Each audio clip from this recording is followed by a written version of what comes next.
7টি বর্জনীয়র 1 number, বিলম্বে ইফতার করবেন না কখনো। 1 নাম্বার, দেরি করে ইফতার করা নিষিদ্ধ। ইহুদিরা দেরি করে ইফতার করে। লা ইয়াজালুন নাসু আলা খাইরিন মা আজ্জালুল ফিতরা। বিশ্বনবী বলেছেন, এই উম্মত যতদিন আগে আগে ইফতার করবে, এই উম্মতের কপাল থেকে কল্যাণ কেউ ছিনিয়ে নিতে পারবে না। চিল্লায় বলেন ঠিক কি না? আজানের জন্য বসে থাকবেন না, সময় দেখবেন। স্থানীয় সময় যখন সূর্যাস্ত হওয়া মাত্রই বিসমিল্লাহ, খেজুর খেয়ে ফেলবো। পারবেন তো নাকি দেরি করবেন? 2 নাম্বার, রমাদানের পবিত্রতা বজায় রাখবো। কোনো তর্ক বিতর্ক অশ্লীলতায় আমরা জড়াবো না, ঝগড়া করবো না, সরাসরিও না, ফেসবুকেও না। করবেন? কেউ গালি দিলে বলবেন ইন্নী ইমরুউন সায়েম, আমি রোজাদার। আল্লাহর হাবিব শিখিয়েছেন, কেউ যদি তোমার গালি দেয়, কটু কথা বলে, অশ্লীল কথা বলে, রমজানে তুমিও বলতে পারবে না। তুমি বলতে পারবা ইন্নী ইমরুউন সায়েম, আমি রোজাদার। আজকে থেকে নিয়ত করেন, রমজানে কেউ গালি দিলে আপনি একটা গালি দিবেন নাকি? কে বলবেন? রোজাদার, রমজানের পবিত্রতা আমি ভঙ্গ করতে পারবো না। অশ্লীল নাটক সিনেমা আমরা দেখবো না। যে রমজানে মিথ্যা কথা, মিথ্যা কাজ, মিথ্যা সাক্ষী ছাড়তে পারে নাই, তার না খেয়ে থাকা, উপবাস থাকা দিয়ে আল্লাহর কিছু যায় আসে না। এজন্য মিথ্যার সাথে আমাদের কোনো সম্পর্ক আছে? মিথ্যা বলবো না। 4 নাম্বার, অপচয় করবো না। ইন্নাল মুবাযযিরিনা কানু ইখওয়ানা শায়াতিন ওয়া কানা শাইতানু লিরাব্বিহি কাফুরা। অপচয়কারী শয়তানের ভাই। আচ্ছা, যে শয়তানের ভাই ও নিজেও আরেকটা কি? শয়তান। যে শয়তানের ভাই ও নিজেও আরেকটা কি? অপচয় করবো না। ইফতারি করতে যে আমরা অনেকে অপচয় করি, এগুলো করবেন আপনারা না। অপব্যয় করবো না। 5 নাম্বারে, রিয়া, লোক দেখানো ইবাদত আমরা করবো না। লোক দেখানোর জন্য নামাজ, রোজা, জিকির, তেলাওয়াত, দান সদকা এগুলো করলে আল্লাহর দরবারে এগুলো কবুল হবে? বিশ্বনবী বলেন, দাজ্জালের ফিতনার চেয়ে একটা বড় ফিতনার ভয় আমি করি, সেটা কি? আর রিয়া, শো অফ মেন্টালিটি, লোক দেখানো মানসিকতা। এটা থেকে আমরা বিরত থাকবো ইনশাআল্লাহ। 6 নাম্বার, অনেক গুরুত্বপূর্ণ। ব্যবসায়ী ভাইয়েরা, ব্যবসা করেন কারা কারা? হাত তুলে দেখান তো আমারে। মাশাআল্লাহ, হাত নামান। ব্যবসায়ী ভাইয়েরা, অনেক অসাধু ব্যবসায়ী আছে, রমজান আসলে নিত্য প্রয়োজনীয় পণ্যের মূল্য বৃদ্ধি করে দেয়। এরকম আছে না নাই? এগুলো করবেন না। মজুদদারি করবেন না। পণ্যের কৃত্রিম সংকট বাজারে করবেন না। আপনি লাখ টাকা কামায়া ভাবছেন যে রোজাদারদের কষ্ট দিয়ে ধনী হবেন। এমন রোগ আল্লাহ আপনারে দিবে, কোটি টাকা দিয়েও আপনি হাসপাতালের বিল পরিশোধ করার ক্ষমতা আপনার হবে না। খবরদার। শেষ বয়সে দেখবেন কি কষ্ট আপনার হয়। আপনি রোজাদারদের কষ্ট দিচ্ছেন, আল্লাহ আপনার সুখে রাখবে?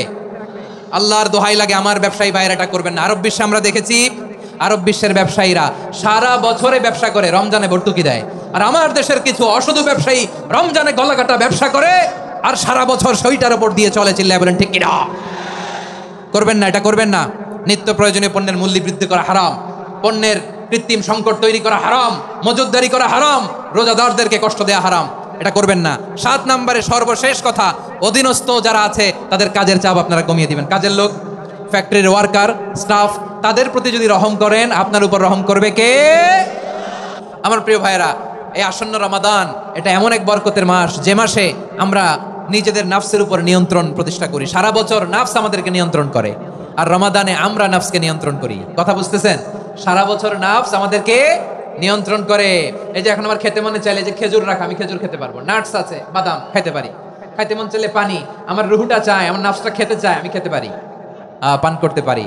বিবাহিতরা দিনের বেলায় স্ত্রীর সাথে মেলামেশা করতে চাইলে করতে পারে, কিন্তু রমাদানে দিনের বেলায় খেতে মনে চায় কিন্তু আমরা খাই। আমার প্রবৃত্তি খেতে চায় কিন্তু প্রবৃত্তির কথা আমরা শুনি, কথা কয় না। রমজানে খেতে মন চাইলে আমরা খাই, তৃষ্ণায় গলা ফেটে যায়, গলার ছাতি ফেটে যায়, কিন্তু এক ঢোক পানি কি আমরা গিলি? বিবাহিতরা দিনের বেলা স্ত্রীর সাথে কি মেলামেশায় যায়? না। তার মানে সারা বছর নফস আমাদেরকে নিয়ন্ত্রণ করে, আর রমাদানে এই নফসের উপর আমরা নিয়ন্ত্রণ প্রতিষ্ঠা করি। নফসের লাগাম আমরা রমাদানে টেনে ধরে, চিল্লায় বলেন ঠিক কি না?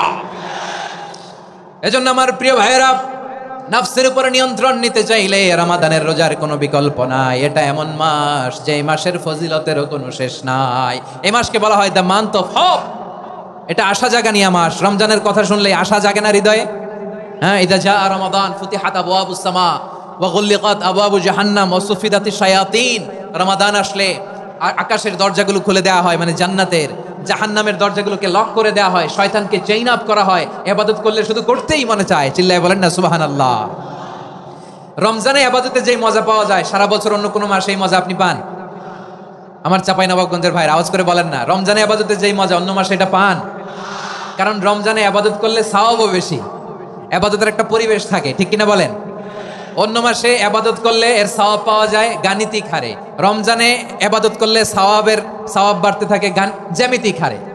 সুবহানাল্লাহ কইবেন না? অন্য মাসে সওয়াব বাড়ে, গাণিতিক হারে। রমাদানে ইবাদত করলে সওয়াব বাড়ে। কিভাবে জ্যামিতিক হারে বাড়ে দেখেন, রমাদানে একটা নফল করলে ফরজের সমান সওয়াব, একটা ফরজ করলে 70 থেকে 700 গুণ সওয়াব, রমজানে উমরা করলে হজের সমান সওয়াব। সুবহানাল্লাহ নাই? দ্য মান্থ অফ হোপ, আশা জাগানিয়া মাস। এই মাস আমাদেরকে হোপফুল করে, আশাবাদী করে।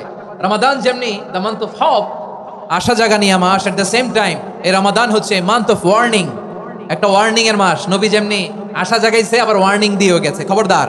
ওয়ার্নিংটা কেমন? আল্লাহর হাবিব সাল্লাল্লাহু আলাইহি ওয়াসাল্লাম মসজিদে নববীর ভেতরে, হঠাৎ তিনি মসজিদে নববীর মিম্বারে পা রেখে বললেন আমিন। দ্বিতীয় ধাপে পা রেখে বললেন আমিন, তৃতীয় ধাপে পা রেখে বললেন আমিন। সাহাবারা অবাক হয়ে বললেন, ইয়া রাসূলুল্লাহ, ইয়া হাবিবাল্লাহ, তিনবার শুধু আমিন আমিন পড়লেন, কেন পড়লেন? আমরা কিছু জানি না, আমাদেরকে জানিয়ে দেন কেন আপনি তিনবার আমিন বললেন? রাহমাতাল লিল আলামিন আল্লাহর হাবিব বললেন, ও আমার প্রাণের সাহাবীরা, আমি যখন মসজিদে নববীর মিম্বারের প্রথম ধাপে পা রেখেছি, সাইয়েদনা জিবরিল এসে আমাকে বলেছে, ও নবী, আপনার নাম শুনে যে ব্যক্তি আপনার উপর দুরূদ পড়ে না তার ধ্বংস। আপনি বলেন আমিন। আমি বলেছি আমিন। দ্বিতীয় ধাপে পা রাখার পর সাইয়েদনা জিবরিল বললেন, ইয়া রাসূলুল্লাহ, মাতা পিতাকে বার্ধক্য অবস্থায় পেয়ে তাদের সেবা করে, তাদের সাথে সদাচরণ করে যে সন্তান জান্নাত কামাতে পারলো না, তার জন্য ধ্বংস। আপনি বলেন আমিন। আমি বলেছি আমিন। আবার মিম্বারের তৃতীয় ধাপে ঠিক যখনই আমি পা রাখলাম, সাইয়েদনা জিবরাইল বললেন, নবী, রমজান মাস পাওয়ার পরে এই মাসে ইবাদত করে যে ব্যক্তি নিজের গুনাহ মাফ করাতে পারলো না, তার জন্য ধ্বংস। আপনি আওয়াজ করে পড়েন আমিন। কত বড় ধমক, কত বড় ওয়ার্নিং দেখছেন! যে রমাদান পেয়েছে, কিন্তু রমাদানের ইবাদত করার মধ্য দিয়ে সে নিজেকে জাহান্নাম থেকে মুক্ত বানাতে পারলো না, তার উপর আল্লাহ লানত, তার জন্য ধ্বংস। সাইয়েদনা জিবরাইল বলেছেন আমিন, স্বয়ং বিশ্বনবী বলেছেন আমিন। আওয়াজ করে পড়েন নাউযু বিল্লাহ। তাহলে রমজান আসবে আর আমরা নিজেদেরকে জাহান্নামীদের লিস্ট থেকে নাম কাটিয়ে জান্নাতীদের লিস্টে উঠাতে পারবো না, এর চেয়ে বড় হতভাগা কি আর কেউ থাকতে পারে? আওয়াজ করে বলেন। তাহলে রমাদানের এই রহমত, বরকত, মাগফিরাত, ফজিলত আমাদের কামাই করার দরকার আছে না নাই?